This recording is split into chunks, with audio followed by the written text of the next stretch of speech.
조드레박 신부의 영적 일기. 내가 내 양들을 돌본다. 방바닥에 수돗물이 흐르도록 수도꼭지를 틀어놓고 바닥에 물이 흥건히 고이자 걸레를 주고 바닥을 닦으라고 하였습니다. 어떤 이들은 수도꼭지를 잠그고 바닥을 닦지만 어떤 이들은 수도꼭지를 잠그지 않은 채 바닥을 닦고 있습니다. 저희는 어느 편입니까? 먼저 문제의 원인을 찾아야 합니다. 즉, 그것은 수도꼭지를 잠그는 것입니다. 방바닥만 아니라 수도꼭지까지 보아야 합니다.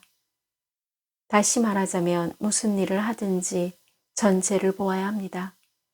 중요한 것은 전체를 보시는 분은 하느님이십니다. 아멘. 오늘 복음을 보면 예수님께서 제자들에게 군중이 나를 누구라고 하느냐 라고 물으셨습니다. 제자들이 세례자 요한, 엘리야, 옛 예언자 중에 한 분이라고 대답을 전합니다. 그러자 예수님께서 너희는 나를 누구라고 하느냐 라고 물으시자 베드로가 하느님의 아들 그리스도이십니다 라고 고백합니다. 만일 하느님께서 저희를 향해 너희는 나를 누구라고 하느냐 라고 물으신다면 어떻게 대답하시겠습니까? 더 구체적으로 저희에게 예수님은 누구십니까? 저희는 이 질문을 피해서도 또 피할 수도 없습니다.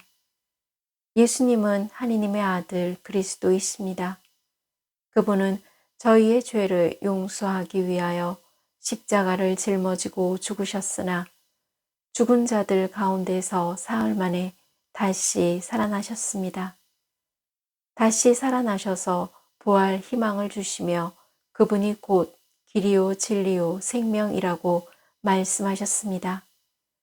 하늘로 승천하시고는 심판하러 다시 오시겠다고 약속하신 그분이 바로 예수님, 곧 하느님의 그리스도이십니다. 그 예수님께서는 저희를 향하여 다시 물으십니다. 너희는 나를 누구라고 하느냐? 저는 그 대답을 요한복음 21장 15절에서 17절에서 찾았습니다.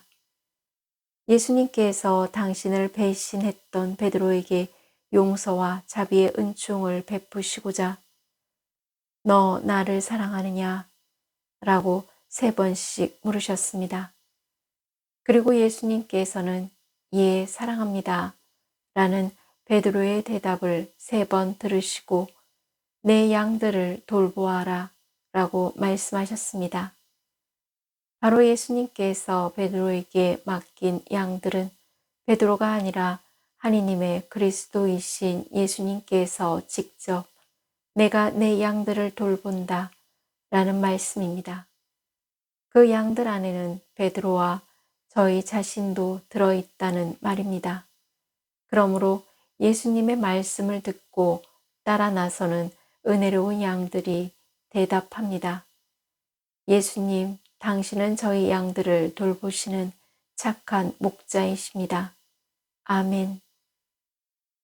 사랑하는 고우님들, 저는 지난 여름에 불볕 더위 때문에 죽은 것처럼 볼품없던 작은 꽃나무를 뽑아버리려고 했습니다.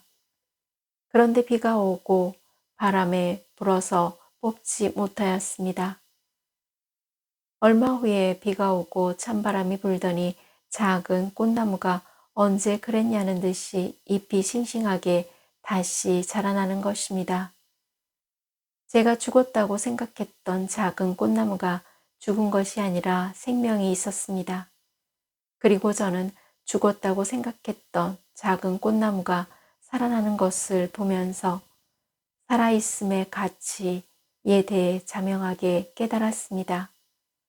구약성경 여호수아기 1장 9절을 보면 하느님께서 약속의 땅 가나안 앞에서 모세를 잃고 슬픔에 잠긴 여호수아에게 이런 용기의 말씀을 주셨습니다. 내가 너에게 분명히 명령한다. 힘과 용기를 내어라. 무서워하지도 말고 놀라지도 마라. 내가 어디를 가든지 주 너의 하느님이 너와 함께 있어 주겠다. 그러기에 주님의 은총은 나의 힘으로 얻을 수 있는 것이 아니라 주님의 사랑에 의해 주어지는 것입니다. 이제 고우님들이 겸손한 마음으로 주 예수님께 손을 모으고 그저 내 심령 안에 햇살 담은 사랑으로 충만해져 따르기를 희망합니다. 저는 모릅니다. 전체를 볼 수 있도록 당신 뜻대로 따라가렵니다. 아멘. 저들의 박사지도 저는 모릅니다. 주님의 햇살이 필요합니다. 라고 고백을 하면서 몸과 마음이 아픈 고우님들과 아픈 이들을 돌보는 고우님들, 그리고 고우님들의 자녀에게 치유와 회복의 은총이 임하시기를 기도합니다. 영적 일기를 마무리하면서 살아있도록 지켜주시고 보호해 주신 주 예수님을 희망하고 따름으로써 사랑을 담은 하느님의 햇살로 고우님들의 몸과 마음이 치유와 회복의 은총을 누리시기를 주님의 이름으로 강복합니다. 아멘.